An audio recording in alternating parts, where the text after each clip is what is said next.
राजस्थान में बन गई है भाजपा की सरकार, कांग्रेस का हो गया है पूरी तरह से खत्म नामो निशान।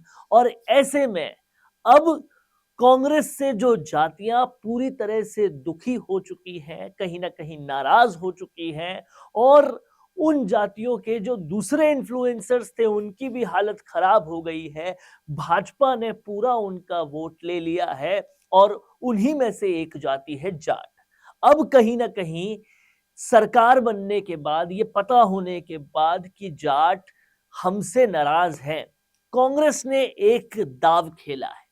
ये दाव है फिर से जाटों को अपनी तरफ बुलाने का और एक नाकाम कोशिश करने का। और इस नाकाम कोशिश का तरीका भी वही पुराना है, और वो है रिजर्वेशन, यानी कि आरक्षण। समझते हैं कि क्या कर रही है कांग्रेस, क्यों कर रही है कांग्रेस, और क्या इससे कुछ फर्क पड़ पाएगा। क्या जाट अब भी अपने साथ हुए तमाम सारी चीजों को भुला पाएंगे? इस बारे में पूरा यहां हम डिस्कशन करने वाले हैं, विश्लेषण करने वाले हैं। इसलिए इस वीडियो को आप आखिर तक देखिएगा।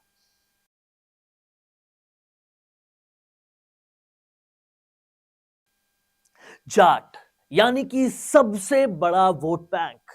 जाट यानी कि राजस्थान में सबसे ज्यादा वोट देने वाली जाति के लोग। जाट जो कि कहीं ना कहीं सबसे ज्यादा इन्फ्लुएंशियल है। जाट जो कि मार्शल कौम है। उन जाटों ने अगर वोट नहीं दिए कांग्रेस को तो कांग्रेस का हारना हो गया तय।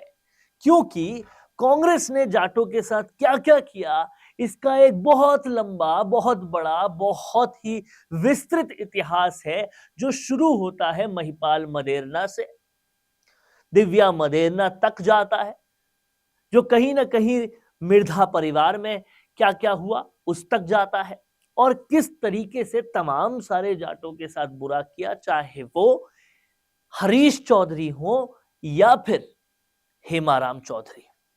इन सब चीजों को भुलाकर अब एक नाकाम कोशिश, वही पुराना तरीका जाटों को फिर से अपनी तरफ खींचने का अपना रहे हैं विश्वेंद्र सिंह।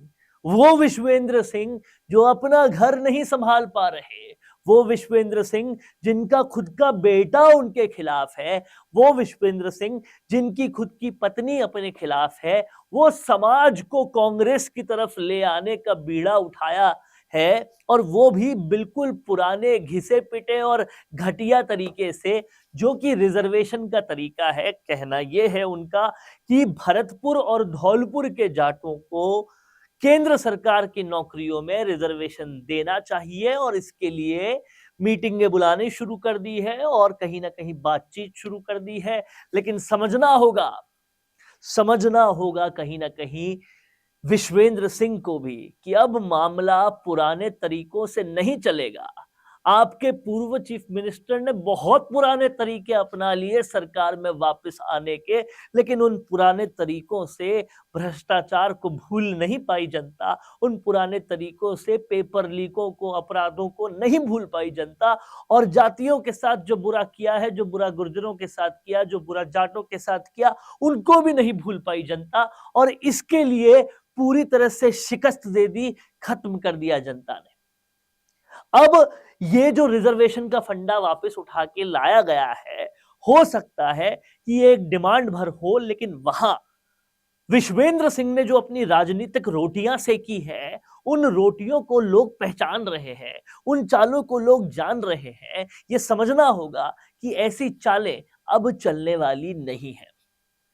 हेमाराम चौधरी से कहीं ना कहीं बहुत गलत बर्ताव के बाद 20 करोड़ की रिश्वत का आरोप लगाना, और पूरे 5 साल उनके साथ लगातार गलत बर्ताव करने का ऑलरेडी बदला कांग्रेस से लिया जा चुका है। छोड़ रहे हैं वहां पर कांग्रेस जसवंत सिंह जसोल के बेटे, और कहीं ना कहीं कांग्रेस जिसको अपना एक असेट मान रही थी, वो बाड़मेर में कांग्रेस की वैसे भी हालत बहुत बुरी हो गई है। मेवाराम जैन के साथ भी जो हुआ वो आप जान ही रहे हैं।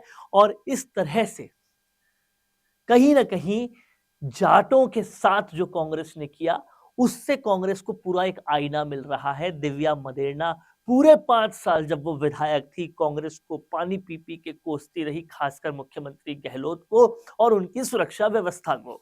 और इन सब का दंश पूरा समाज कहीं ना कहीं झेल रहा है। जिस तरीके से जाटों के साथ कांग्रेस ने जो कुछ भी किया है, आज तक भी महिपाल मदेरणा के साथ जो षड्यंत्र हुआ उसको भी देखा जा रहा है, समझा जा रहा है। और ऐसे में विश्वेंद्र सिंह की वही पुरानी रिजर्वेशन वाली चाल कितना काम करेगी, कितना नहीं, ये पूछने का कोई सवाल ही नहीं है। क्योंकि कहीं ना कहीं अब जाट कौम को समझ में आता है कि हमारे साथ ये पार्टी लगातार कितना गलत कर रही है।